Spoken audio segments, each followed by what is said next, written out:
Hi, good morning, my dear student. Today we are going to start class 11th history, chapter Changing Culture and Tradition.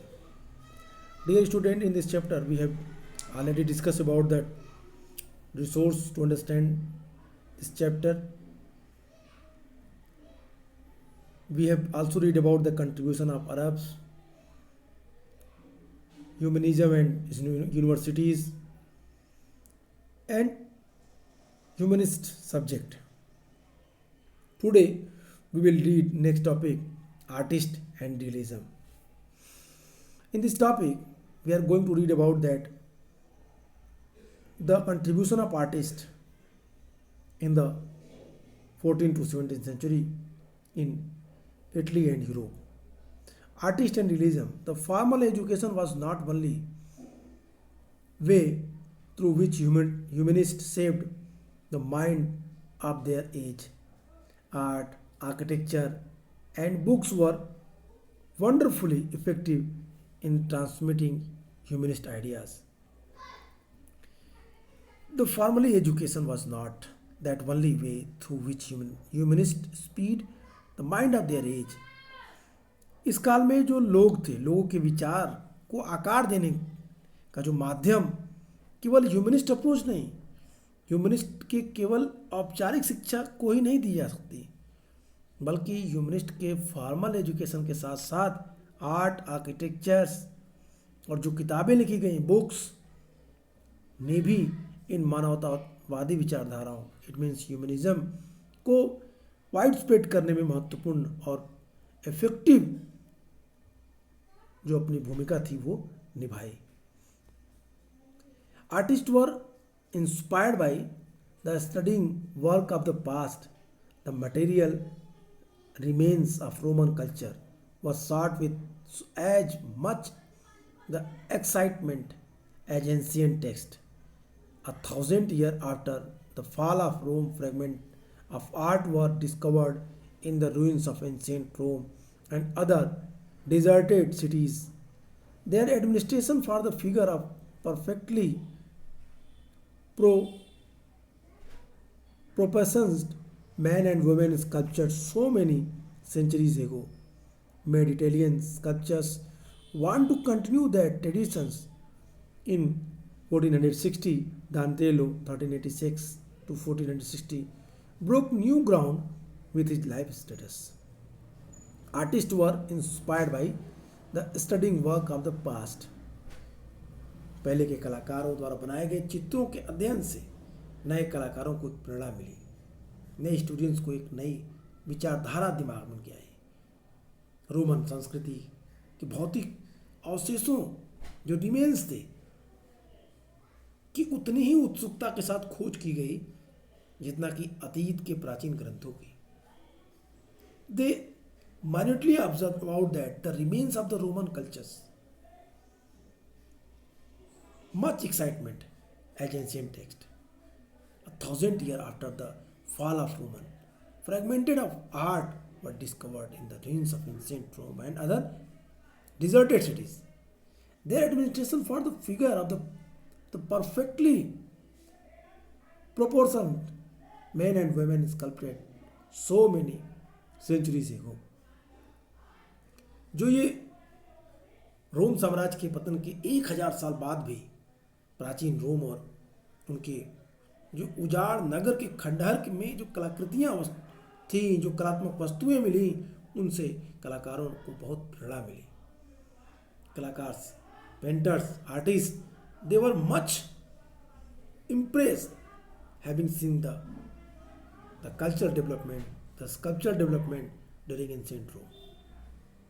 They were curious to understand about that. वो जानने के लिए उत्सुक रहते थे.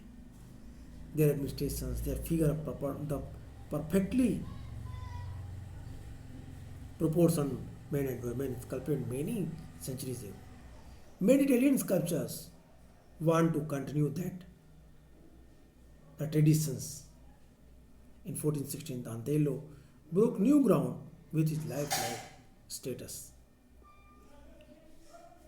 जो अनेक शताब्दियों पहले बनी आदमी और औरतों की संतुलित जो मूर्तियाँ के प्रति आदर ने इस परंपरा को कायम रखने में इटली मूल के जो स्कल्पचर्स थे, वास्तुविद थे, को प्रोत्साहित किया।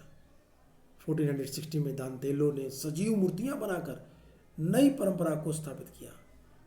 अगर दांतेलो की मूर्तियों को देखें तो आप आश्चर्यचकित हो जाएंगे। You became god stuck having seen the idols and the architecture things which was made by Donatello. Donatello ने जिन चीज़ों को बनाया उनको देख के no doubt everyone become so astonished. The artisan's concern to be accurate was helped by the work of scientists. To study bone structures, artists went to the laboratories of the medical schools. Anders Vesalius of Belgium and the professor of medicine at the universities of Padua was the first to dissect the human body. This was the beginning of modern physiology. Artist concern, कलाकारों द्वारा हूबहू मूल आकृति जैसी मूर्तियां बनाने की चाह को वैज्ञानिक कार्यों से सहायता मिली। वैज्ञानिकों ने जो कार्य किए थे उनसे उन्होंने सीखा। टू स्टडी बोन स्ट्रक्चर्स के अध्ययन के लिए artist went to the laboratories. Artist laboratories गए और मेडिकल स्कूल गए। एंड्रू वेसिलस जो Belgium and the professor of medicine at the university of Padua, जो पाडुआ यूनिवर्सिटी में प्रोफेसर था, वह the first dissect the human body, जिसने पहली बार मानव शरीर का विच्छेदन किया, चीर फाड़ किया, डिसेक्शन किया। इसी से आधुनिक शरीर क्रिया विज्ञान फिजियोलॉजी का प्रारंभ हुआ। आर्टिस्ट ने इन चीज़ों को बड़े ध्यान से देखा, समझा और फिर इन चीज़ों को कला के माध्यम से दिखाने का प्रयास किया। If you will see the pictures, the Pieta here, this picture is made by Michelangelo. Michelangelo ने इस पिक्चर को बनाया। If you will see this pic then you also become astonished having seen that. एकदम जीवंत है, life like portraits which was made by Michelangelo. The Pieta by the Michelangelo this depicts Mary holding the body of Jesus. पाइटा का जो चित्र है Michael Angelo ने जो बनाया निश्चित रूप से बेहद ही खूबसूरत है। ठीक वैसे ही the next the praying hand brushing drawing by the Durer 1508, जो हाथ जुड़े हुए बनाए गए ड्यूरर के द्वारा, एकदम जीवंत है, लाइफ लाइक्स है। यू कैन सी हियर, आप देख सकते हैं। सो कैसे इनको ये नॉलेज मिला? क्योंकि तब इन कलाकारों ने वैज्ञानिक ज्ञान का सहारा लिया। वो लेबोरेटरीज गए, वो मेडिकल स्कूल गए, उन चीज़ों को देखा, समझा और एज इट इज़ उन्होंने पोर्ट्रेट के माध्यम से उतारने का प्रयास किया। And the self portrait is by Leonardo da Vinci, who had an amazing range in stance from the botany, anatomy to mathematics and art. He pointed the Mona Lisa and the Last Supper. One of his dreams was to be able to fly. He spent years observing birds in flight and designed a flying machine. He signed his name, Leonardo da Vinci, disciples of experiments. जो Leonardo da Vinci 1452 to 1519 का एक महान कलाकार, जिसने आश्चर्यजनक अभिरुचि जो उसकी थी वनस्पति विज्ञान बॉटनी में थी, फिजियोलॉजी में थी, मेडिसिन में थी, मैथमेटिक्स में थी, आर्ट में थी। उन्होंने ऐसा माना, उन्होंने जिसने मोनालिसा और लास्ट सपर के चित्रों की रचना की थी, उनका एक ड्रीम था कि वो पक्षियों की तरह आकाश में उड़ सके। उन्होंने फ्लाइंग मशीन के चित्र भी बनाए, उस पर अपने सिग्नेचर लियोनार्डो दा विंसी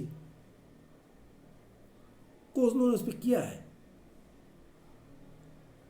और ये एक नई सोच थी उस समय की, आकाश में उड़ने की, जहाज के निर्माण की। उसके लिए लोगों को उनकी ये सोच प्रमोट करती है और कालांतर में एरोप्लेन्स बने। The painters did not have older works to use as a model, but they like sculptures painted as, realistically as possible. They found that a knowledge of geometry helped them understand the perspective, and that by nothing that changing quality of light. Their pictures acquired a three-dimensional quality. The use of oil as medium for painting also gave the greater richness of color to paintings than before. In the colors and design of the costumes in many paintings, there is evidence of the influence of Chinese and Persian art made available to them by the Mongols. चित्रकारों के लिए जो नमूने के तौर पे प्राचीन कृतियां नहीं थी, लेकिन मूर्तिकारों की तरह उन्होंने यथार्थ चित्र बनाने की कोशिश की। उन्हें ये मालूम हो गया कि ज्योमेट्री से, उन्हें ये भी मालूम था कि जो कलाकार ज्योमेट्री के साथ साथ जो पेंटिंग्स हैं के लिए, जो पेंटिंग्स के लिए their pictures acquired that the nothing changing quality of light, the picture required the three dimensional quality. त्रिविमी चित्र, थ्री डायमेंशनल क्वालिटी, 3D चित्र भी उन्होंने बनाए। उन्होंने चित्रों में त्रिआयामी, 3 डायमेंशनल रूप दिया। जो पेंटिंग्स थी के लिए तेल चित्र के माध्यम का रूप का प्रयोग किया। चित्रों की पुराने जो पेंटिंग्स थी उनकी तुलना में अधिक रंगीन और चटक बनाया, कलरफुल किया, अधिक अट्रैक्टिव बनाया। और फिर उनके अनेक चित्रों में दिखाए गए जो ड्रेस डिजाइनिंग है और उनके में जो कलर्स हैं, उनको यदि आप ध्यान से देखें तो you can easily understand that these were influenced by Chinese and Persian art and paintings. Persian art और पेंटिंग्स से वो प्रभावित हैं, जो उन्हें मंगोलों से मिली होगी।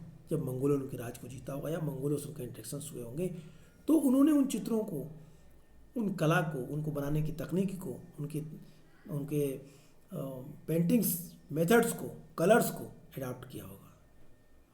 ये महत्वपूर्ण है। I have already inform you कि इटली में दोनों कल्चर एक साथ चली थी, क्रिश्चियनिटी की भी और इस्लाम की भी, और दोनों के मिले जुले स्वरूप से revival of the Italian city was developed. एक नए पुनर्निर्माण हुआ, नया विकास हुआ इटली का। Thus, the anatomy, geometry, physics, as well as the strong sense of what was beautiful, gave a new quality of Italian art, which was to be called the realism, and which continued till the 19th century. Thus, anatomy, geometry, physics, as well as a strong sense of what was the beautiful, gave a new quality to Italian art, which was to be called the realism, and which continued till the 19th century. जो ये realism थी, ये क्या था? तो कह रहा है कि इस तरह का जो शरीर विज्ञान, मतलब फिजियोलॉजी है, ज्योमेट्री है, एनाटॉमी है, फिजिक्स है, इनकी इनकी जो मेन भावना, उत्कृष्ट भावना ने इटालवी कला को नया रूप दिया, एक नया स्वरूप दिया, जिसे बाद में रियलिज्म कहा गया। रियलिज्म की यही परंपरा 19th सेंचुरी तक कंटिन्यू चलती रही। तो एक लंबी प्रक्रिया चली। कलाकार फिजिक्स से, ज्योमेट्री से, एनाटॉमी से काफ़ी प्रभावित हुए और उन्होंने इसका इस्तेमाल आर्ट और स्कल्पचर्स में किया। Architectures, next topic. The city of Rome revived in the spectacular way in the 15th century from 1417. The popes were politically stronger because the weakness caused by the election of two revival popes since 1378 had ended. They actively encouraged the study of Rome's history. The ruins of Rome were carefully excavated by the archaeologist. Archaeology was a new skill. This inspired a new style of architecture, which was actually a revival of the imperial Roman style, now called the classified, now called the classical. Popes, wealthy merchants, and aristocrats employed architectures who were familiar with the classical architecture. Artists and sculptors were also to decorate building with paintings, sculpture, and relief. In the 15th century, the Roman revived in the spectacular way of the city. The city of Rome revived in the spectacular way in the 15th century. 15वीं सदी में रोम नगर भव्य रूप से पुनर्जीवित हो उठा, एक नए तरीके से विकसित हो गया, पुनर्जीवित हो गया. From 14 to 17, Pope were politically stronger because the weakness caused by the election of two revival popes since 1378 and had ended. 1417 में पोप राजनीतिक दृष्टि से शक्तिशाली हो गए, पावरफुल हो गए, क्योंकि 1378 में दो जो प्रतिस्पर्धी पोप के निर्वाचित से जन्मी जो दुर्बलता थी, जो कमी, जो ताकत में कमी आई, उसका अंत हो गया था. उन्होंने रोम के इतिहास के अध्ययन को एक सक्रिय रूप से प्रोत्साहित किया. It means author want to inform you कि 15th सेंचुरी में रोम नगर जो भव्य रूप से पुनर्जीवित हो गया था, 1417 से पोप राजनीतिक दृष्टि से शक्तिशाली बन गए, क्योंकि 1378 से जो प्रतिस्पर्धी पोप निर्वाचन से जो उनमें कमी आई थी वो दूर हो गया था. पोप ने रोम के इतिहास के अध्ययन को सक्रिय रूप से प्रोत्साहित किया. पोप पुरातत्वविद द्वारा रोम के अवशेषों को सावधानी से एक्सकवेट किया गया और फिर उन्हें वास्तुकला की एक नई शैली को प्रोत्साहित करने का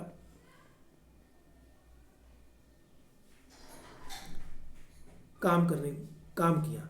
पोप ने पुरानी क्लासिकल शैली, जो पुरानी रोमन कला थी, उसको एक नए तरीके से क्लासिकल मेथड से डेवलप करने का प्रयास किया. अब ये जो डेवलपमेंट हो रहे थे, वास्तव में रोम साम्राज्य कालीन शैली का पुनरुद्धार थी, जिसमें जो क्लासिकल मेथड्स थे उसको एक क्लासिकल मेथड कहा गया. जो डेवलपमेंट हुआ था पुराने स्टाइल्स को एक नए स्वरूप में बनाने का जो काम था, नाउ कॉल्ड क्लासिकल.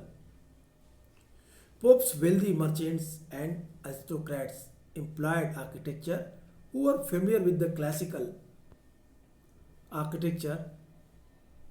पोप के साथ साथ मर्चेंट्स, आरिस्टोक्रेट्स जो वहाँ पे अधिकारी थे, उन लोगों ने बहुत सारे आर्किटेक्ट्स को अपॉइंट किया जो ये क्लासिकल आर्ट्स को जानते थे, आर्ट और आर्किटेक्चर्स को जानते थे, जिसको उसमें निष्णात थे, निपुण थे, एक्सपर्ट थे. ऐसे लोगों को पोप ने, बड़े व्यापारियों ने, वहाँ के कर्मचारियों ने, अधिकारियों ने अपॉइंट किया. चित्रकारों और शिल्पकारों ने भवनों को वास्तुकला से परिचित थे.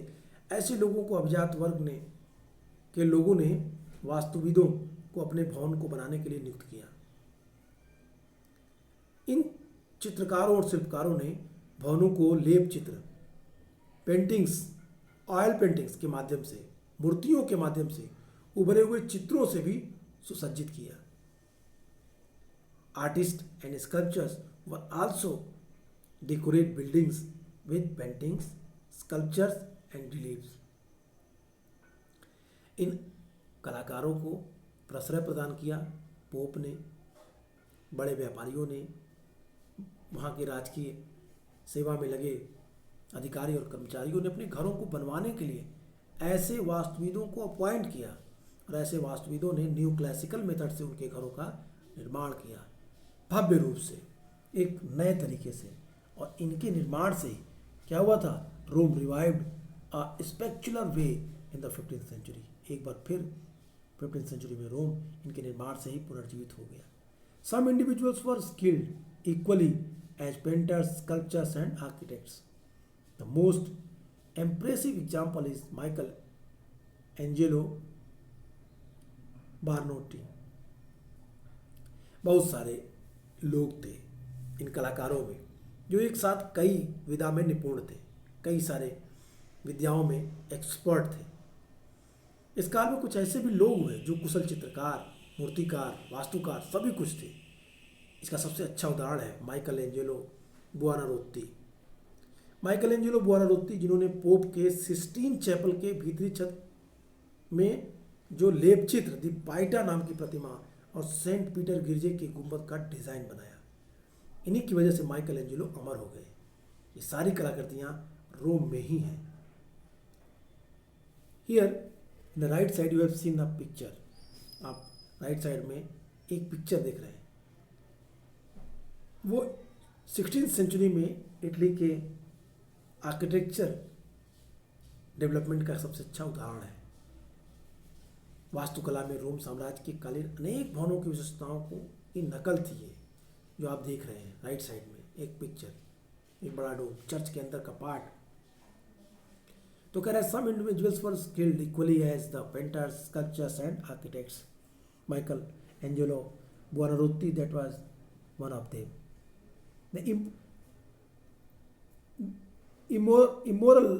Immortalized by the ceilings, a paintings of the Pope in the Sistine Chapel, the sculpture called the Pieta, and his design of the dome of the St. Peter's Church.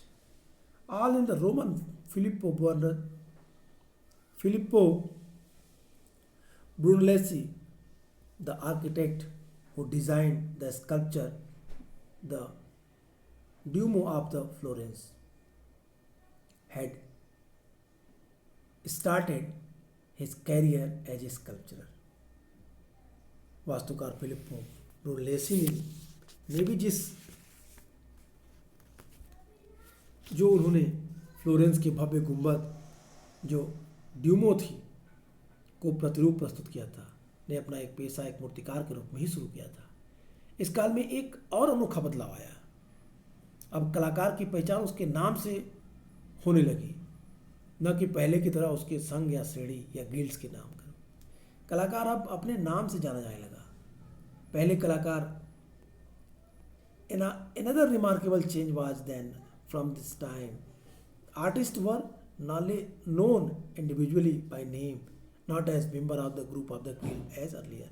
पहले अपने गिल्ड्स या इसके रूप में जाना जाता, लेकिन अब इस समय 15th-16th सेंचुरी में जो आर्टिस्ट थे वो अपने नाम से जाने जाने लगे। The first printed book, the people in other countries wanted C the paintings, the sculptures of the buildings of the great artist. They were had to travel to Italy, but in the case of the written word, what was written in Italy traveled to other countries. This was because of the greatest revolution of the 16th century, the mastery of the technology of the printing. For this, Europeans were indebted to other people, the Chinese for printing technology, and to Mongol rulers because European traders and diplomats had become familiar with it during visit to their court.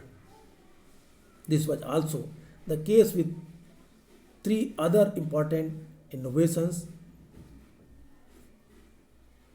frames and compass and the abacus.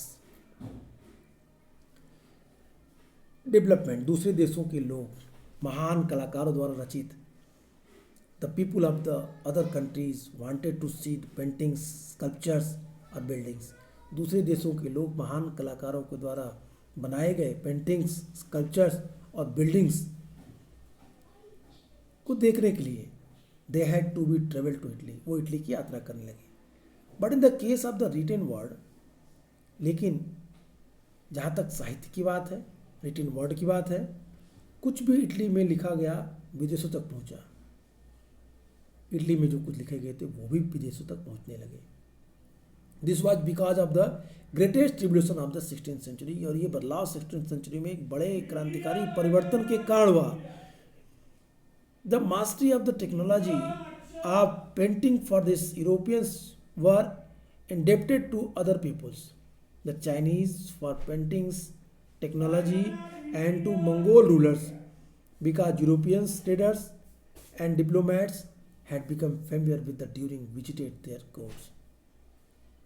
ये बदलाव क्यों हुआ? जो धीरे धीरे आप मुद्रण कला पेंट जो प्रिंटिंग मशीन का डेवलपमेंट आप देख रहे हैं, ये एक महत्वपूर्ण चेंजेस थी।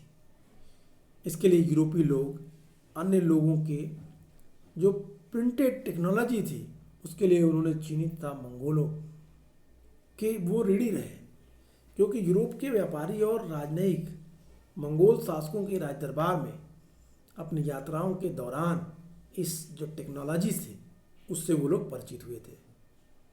यूरोपियन जो थे वो मंगोलों के दरबार में जाके चाइनीज़ के दरबार में जाके इन टेक्नोलॉजी को उन्होंने सीखा था, और ये इसलिए वो उनके प्रति ये समर्पण का भाव था। वो उनसे ये बात ये they express without any hesitation that they have learn this technology from Chinese and Mongols.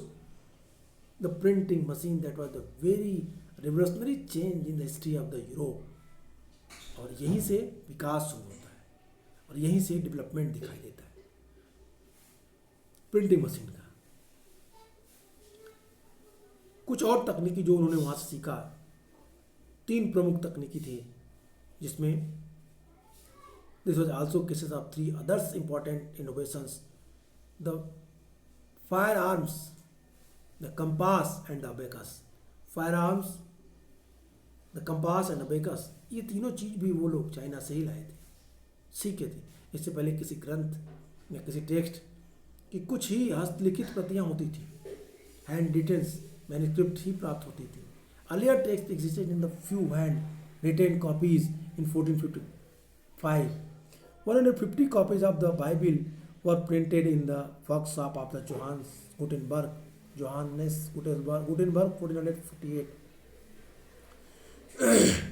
The German who made the first printing press earlier, Monk, would have taken the same amount of time to write about one copy of the Bible. एक change आया, बदलाव हुआ।